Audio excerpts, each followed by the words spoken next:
नमस्कार दोस्तों। तो आज मेरी कथा का 18वां दिन है। कल की कथा में हमने सुना था कि श्री विष्णु भगवान ने मनु जी और उनकी पत्नी को ये आशीर्वाद दिया था कि अगले जन्म में वो उनके पुत्र बनेंगे। यही मनु जी अगले जन्म में दशरथ जी बने और श्री विष्णु भगवान ने श्री रामचंद्र जी के रूप में उनके यहाँ जन्म लिया। दोस्तों, ये कथा यहीं समाप्त होती है। अब श्री शिव जी माता पार्वती को श्री रामचंद्र जी के दूसरे अवतार के बारे में कथा सुनाएंगे। दोस्तों, आइए उसी कथा को हम आगे सुनते हैं।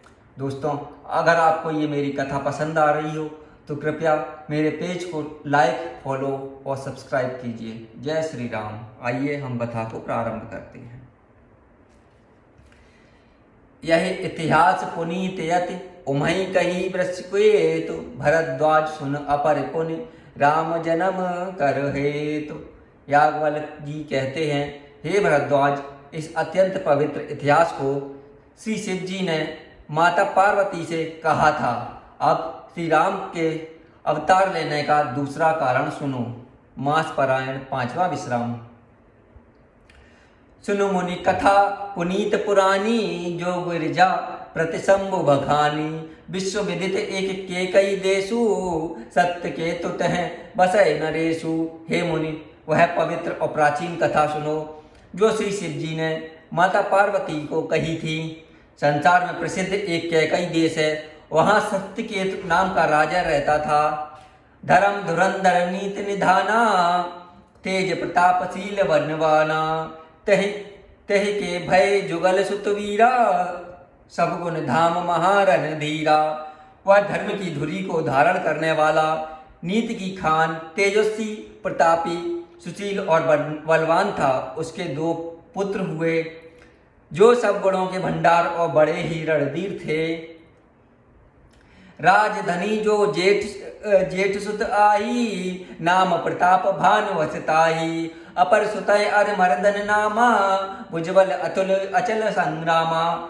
राज्य का उत्तराधिकारी जो बड़ा लड़का था उसका नाम प्रताप भानु था। दूसरे पुत्र का नाम अरिमर्दन था जिसकी भुजाओं में अपार बल था और जो युद्ध में अटल रहता था।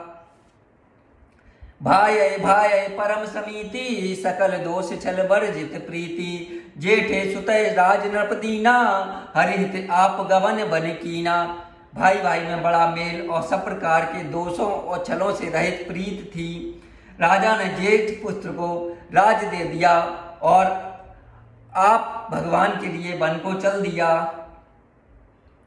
जब प्रताप रघु भयउ नृप फिरी दोहाई देश। प्रजापाल अत वेद विद कतऊ नहीं अगलेश। जब प्रताप भानु राजा हुआ देश में उसकी दुहाई फिर गई। वह वेद में बताई हुई विधि के अनुसार उत्तम रीत से प्रजा का पालन करने लगा। उसके राज्य में पाप का कहीं लेस भी नहीं रह गया। नृप हितकारक सचिव सयाना नाम धर्म रुचि शुक्र समाना। सचिव सयान बंधु बलवीरा आप प्रताप पुंज रणधीरा। राजा का हित करने वाला और शुक्राचार्य के समान बुद्धिमान धर्म रुचि नाम का उसका मंत्री था। इस प्रकार बुद्धिमान मंत्री और बलवान तथा वीर भाई के साथ ही स्वयं राजा भी बड़ा प्रतापी और रणधीर था। सैन्य संग चतुरंग अपारा अमित सुभट सब समर जुझारा। सैन्य बिलो की राव हर्षाना अरु बाजे गह गहे निशाना। साथ में चतुर रंगिनी सेना भी थी जिसमें असंख्य योद्धा थे जो सबके सब रण में जूझ मरने वाले थे। अपनी सेना को देखकर राजा बहुत प्रसन्न हुआ और घमाघम नगाड़े बजने लगे। विजय हेतु कट कई बनाई सुदिन साध नृप चले बजाई। जह तह परी अनेक लड़ाई जीते सकल भूप भरी आई। दिग्विजय के लिए सेना सजाकर वह राजा शुभ दिन साध कर और डंका बजाकर चला। जहां तहां बहुत सी लड़ाइयां हुई। उसने सब राजाओं को बलपूर्वक जीत लिया। सप्तदीप भुजबल बस कीने ले दंड छाड़ रप दीने। सकल अवन मंडल तहि काला, एक प्रताप भानु मह पाला। अपनी भुजाओं के बल से उसने सातों द्वीपों को बस में कर लिया और राजाओं से दंड लेकर उन्हें छोड़ दिया। संपूर्ण पृथ्वी मंडल का उस समय प्रताप भानु ही एकमात्र चक्रवर्ती राजा था। स्वस विश्व कर बाहुबल, निजपुर कीन प्रवेश, अरथ धर्म कामादि सुख, सेवय समय नरेश। संसार भर को अपनी भुजाओं के बल से बस में करके राजा ने अपने नगर में प्रवेश किया। राजा अर्थ धर्म काम और आदि के सुखों का समय अनुसार सेवन करता था। भूप प्रताप भानुबल पाई, काम धैनु भैसु भूमि सुहाई। सब दुख बरजित प्रजा सुखारी, धर्मशील सुंदर नर नारी। राजा प्रताप भानु का बल पाकर भूमि सुंदर कामधेनु हो गई। उनके राज्य में प्रजा दुखों से रहित और सुखी थी और सभी स्त्री पुरुष सुंदर और धर्मात्मा थे। सचिव धर्म रुचि हरि पद प्रीति, नृपहित हेतु सिखब नित नीति। गुरु सुर संत पितर महिदेवा, करय सदा नृप सब के सेवा। धर्म रुचि मंत्री का श्री हरि के चरणों में प्रेम था। वह राजा के हित के लिए सदा उसको नीति सिखाया करता था। राजा गुरु देवता संत पितर और ब्राह्मण इन सब की सदा सेवा करता रहता था। भूप धर्म जे वेद बखाने, सकल करय सादर सुख माने। दिन प्रतिदेय विविध विधि दाना, सुनय शास्त्र बर वेद पुराना।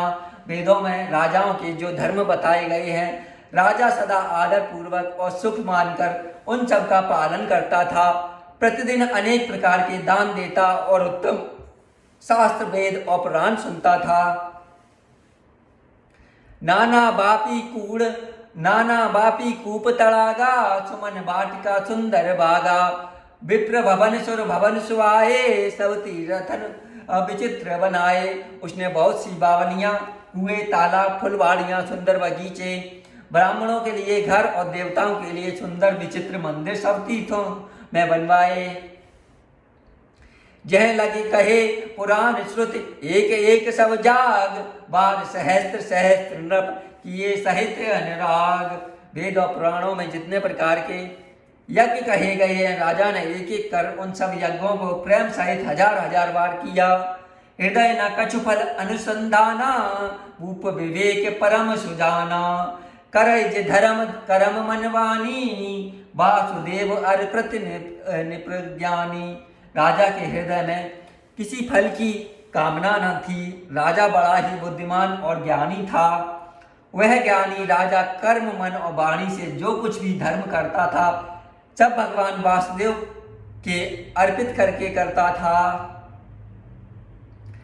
चढ़ बर बार एक राजा, मृगया कर सब साज समाजा। विंध्याचल गभीर बन गयऊ, मृग पुनीत बहु मारत भयऊ।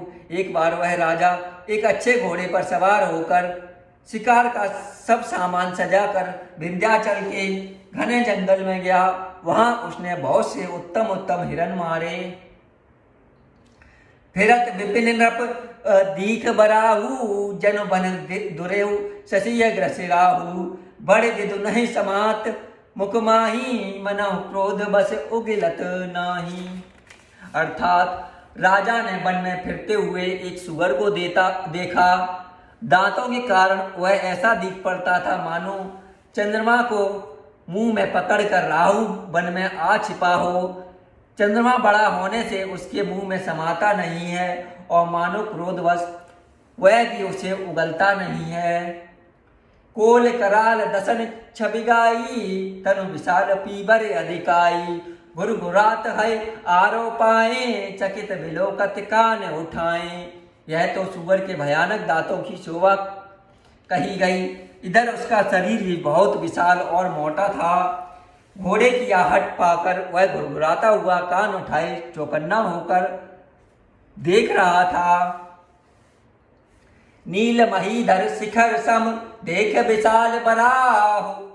चपर चलेऊ है सुटुप नृप, हाँ कि न हो हे निभाव। नील पर्वत के शिखर के समान विशाल शरीर वाले उस सुअर को देखकर राजा घोड़े को चाबुक लगाकर तेजी से चला और उसने सुअर को ललकारा कि अब तेरा बचाव नहीं हो सकता है। आवत देख अधिक रवबाजी, चले बराह मरुत गति भाजी।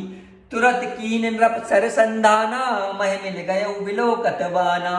अधिक शब्द करते हुए घोड़े को आता देख सुअर पवन वेग से भाग चला। राजा ने तुरंत ही बाणों के धनुष पर चढ़ाया। सुअर बाण को देखते ही धरती में दुबक गया। तक तक तीर महिष चलावा, कर छल सुअर शरीर बचावा। प्रगटत दुरत जाय मृग भागा, ऋषभस भूप चले संग लागा। राजा तक तक कर तीर चलाता है, परंतु सुअर छल करके शरीर को बचाता जाता है। वह पशु कभी प्रकट होता तो कभी छुपता हुआ भागा जाता था और राजा भी क्रोध के वश उसके साथ लगा चला जाता था। गयौ दूर घन गयन बराऊ, जह नाहिन गजबाज निबाहू। अति अकेल बन विपुल कलेसु, तदपि न मृगमय मग तजय नरेशु। सुअर बहुत दूर ऐसे घने जंगल में चला गया जहां हाथी घोड़े निभा नहीं था, जहां हाथी घोड़े का निभा नहीं था। राजा भी बिल्कुल अकेला था और वन में क्लेश भी बहुत था, फिर भी राजा ने उसका पीछा नहीं छोड़ा। कोल बिलो के भूप बड़ धीरा, बाग पैठ गिर गुहा गंभीरा। अगम देख नृप अति पछताई, फिरे महावन परे बुलाई। राजा को बड़ा धैर्यवान देखकर सुअर भागकर पहाड़ी की एक गहरी गुफा में जा घुसा। उसमें जाना कठिन देखकर राजा को बहुत पछताकर लौटना पड़ा, पर उस घोर वन में वह रास्ता भूल गया। खेद खिन्न क्षुधित त्रसित राजा बाज समेत, खोजत व्याकुल सरित सर।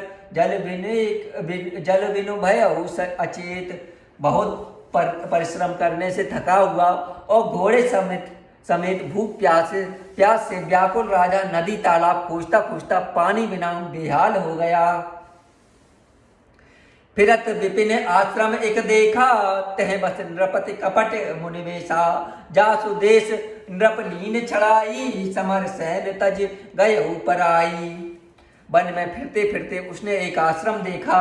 वहां कपट से मुनि का भेष बनाए एक राजा रहता था, जिसका देश राजा प्रताप भानु ने छीन लिया था, जो सेना को छोड़कर युद्ध से भाग गया था। समय प्रताप भानु कर जानी, आपन अति असमय अनुमानी। गयौ न ग्रह मन बहुत गलानी, मिला न राजय नृप अभिमानी। प्रताप भानु का समय जानकर और अपना कुसमय जानकर उसके मन में बड़ी ग्लानि हुई। इससे वह ना तो घर गया और ना अभिमानी होने के कारण राजा प्रताप भानु से ही मिला। ऋषि उर्मार रंक जिम राजा, विपिन बसय तापस के साजा। तासु समीप गवन रप कीना, एक प्रताप रवित्य हैं तब चीना। दरिद्र की भांति मन ही में क्रोध मारकर वह राजा तपस्वी के वेश में वन में रहता था। राजा प्रताप भानु उसी के पास गया। उसने तुरंत पहचान लिया कि यह प्रताप भानु है। राव त्रसित नहीं सो पहचाना, देख सुबेशु महामुनि जाना। उदित तुरत तय कीन प्रणामा, परम चतुर कहे निजनामा। राजा प्यासा होने के कारण उससे पहचान ना सका। सुंदर वेश देखकर राजा ने उसे महामुनि समझा और घोड़े से उतरकर उसे प्रणाम किया, परंतु बड़ा चतुर होने के कारण राजा ने उसे अपना नाम नहीं बतलाया। भूपत त्रसित विलोकित है, सरवर दीन दिखाए। मज्जन पान समेत है, कीन नृपति हर्षाय। राजा को प्यासा देखकर उसने सरोवर दिखला दिया। हर्षित होकर राजा ने घोड़े सहित उसमें स्नान किया और जलपान किया। गै श्रम सकल सुखी नृप भयऊ, निज आश्रम तापस ले गयऊ। आसन दीन अष्ट रवि जानी, पुनि तापस बोले मृदवानी। सारी थकावट मिट गई, राजा सुखी हो गया। तब तपस्वी उसे अपने आश्रम ले गया और सूर्यास्त का समय जानकर उसने राजा को बैठने के लिए आसन दिया। फिर वह तपस्वी कोमल वाणी से बोला, को तुम कस बन फिरऊ अकेले, सुंदर जुवा जीव पर हेले। चक्रवर्त के लक्षण तोरे, देखत दया लागे अति मोरे। तुम कौन हो? सुंदर युवक होकर जीवन की परवाह ना करके वन में अकेले क्यों फिर रहे हो? तुम्हारे चक्रवर्ती राजा से लक्षण देखकर मुझे बड़ी दया आती है। नाम प्रताप भानु अवनीता, तासु सचिव मैं सुनहु मुनीसा।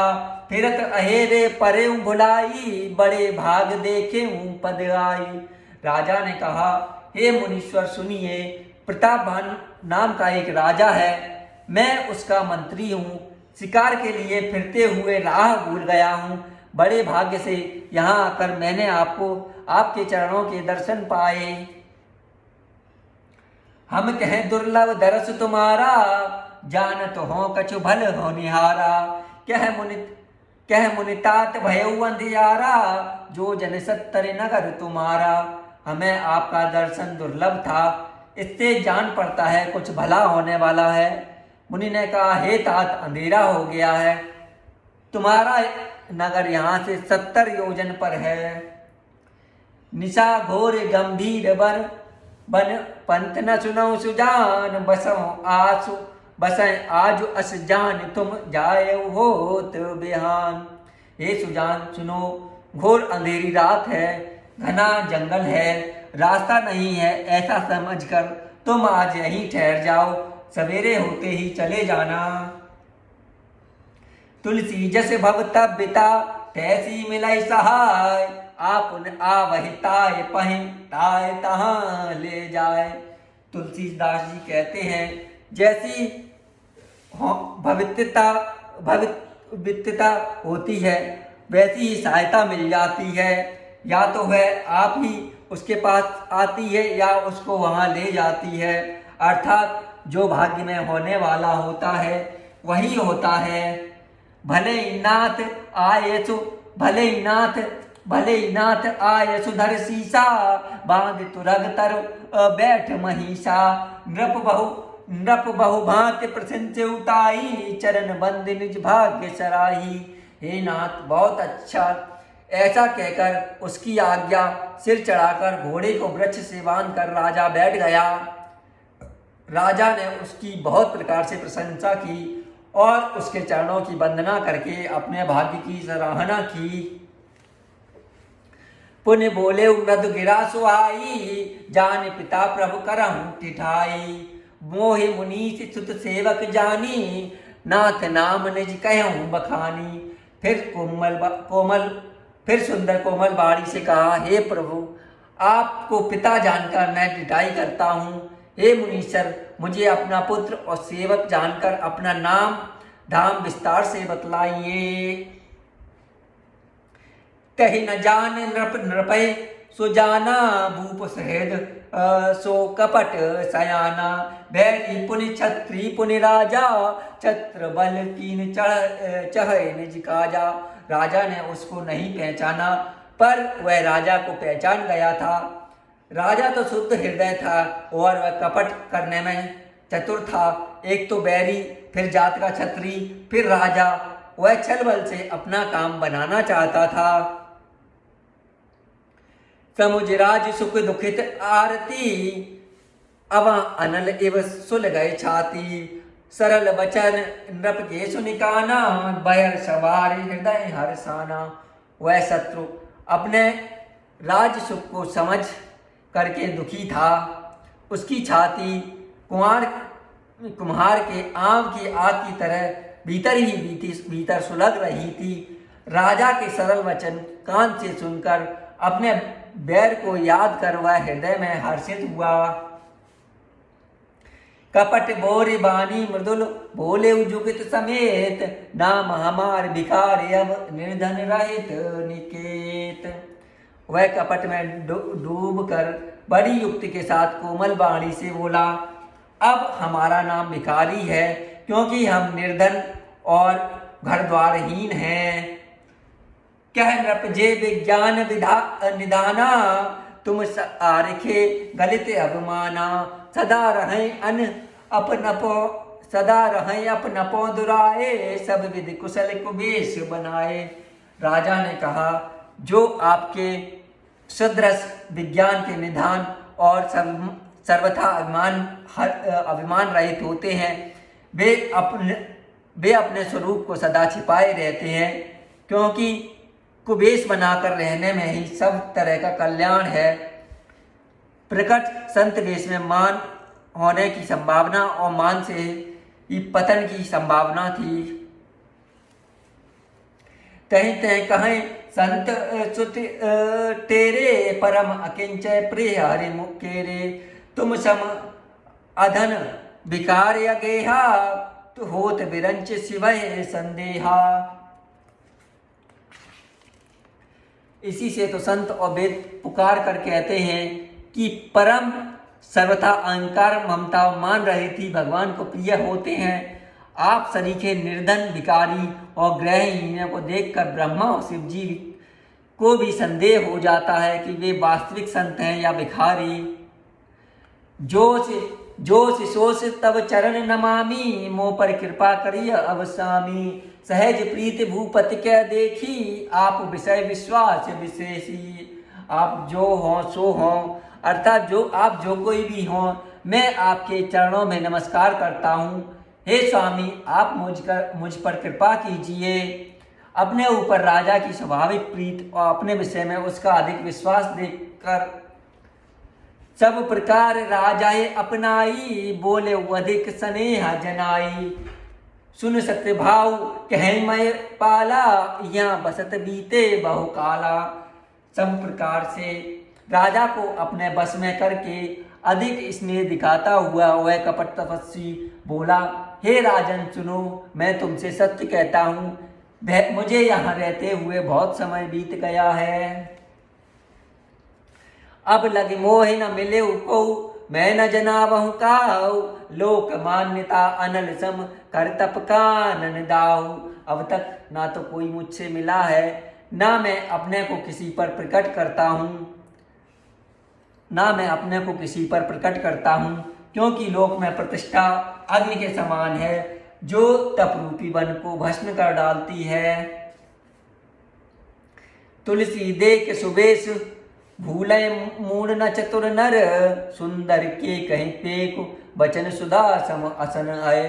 तुलसीदास जी कहते हैं कि सुंदर वेश देखकर मूड नहीं, मूड तो मूड ही है, चतुर मनुष्य भी धोखा खा जाता है। अर्थात सुंदर वेश को देखकर चतुर मनुष्य भी कपटी से धोखा खा जाता है। सुंदर मोर को देखो, उसका वचन तो अमृत के समान है और आहार सांप का है। तात हैं गुपुत रहूं जग माही, हर तज किमप प्रयोजन नाही। प्रभु जानत सब विनय जनाए, कहो कवन सिद्धि लोक रिझाए। कपट तपस्वी ने कहा, इसी से मैं जगत में छिपकर रहता हूँ, श्री हरि को छोड़कर किसी से कुछ भी प्रयोजन नहीं रखता हूँ। प्रभु तो बिना जनाए ही ये सब जानते हैं, फिर कहो संसार को रिझाने से क्या सिद्धि मिलेगी। तुम सुचि सुमत परम प्रिय मोरे, प्रीत प्रतीत मोहे पर तोरे। अब जो तात द्रावहु तोई, दारुण दोष घटय अति मोही। तुम पवित्र और सुंदर बुद्धि वाले हो, इससे मुझे बहुत ही प्यारे और तुम्हारी मुझ पर प्रीति और विश्वास है। हे तात, अब यदि मैं तुमसे कुछ छिपाता हूँ तो मुझे बहुत ही भयानक दोष लगेगा। जिम जिम तापसु कथय उदासा, तिम तिम नृपय उपज विश्वासा। देखा स्वस कर्म मन वाणी, तब बोला तापस बग ध्यानी। ज्यों ज्यों वह तपस्वी उदासीनता की बातें कहता था, त्यों त्यों ही राजा को विश्वास उत्पन्न होता जाता था। जब उस बगुले की तरह ध्यान लगाने वाले मुनि ने राजा को कर्म मनो वचन से अपने बस में जाना, तब वह बोला, नाम हमार एक तनु भाई। सुन नृप बोले पुन सिरुनाई। कहो नाम कर अर्थ बखानी, मोय सेवक अति आपन जानी।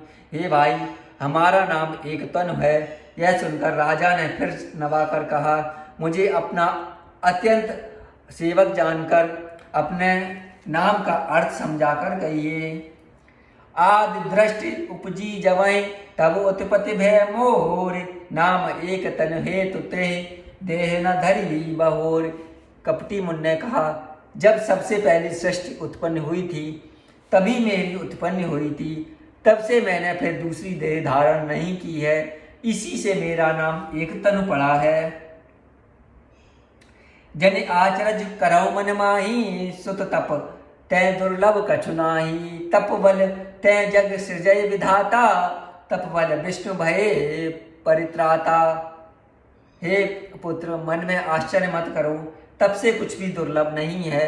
तप के बल से ब्रह्मा जगत को रचते हैं, तप ही के बल से विष्णु संसार का पालन करने वाले बने हैं।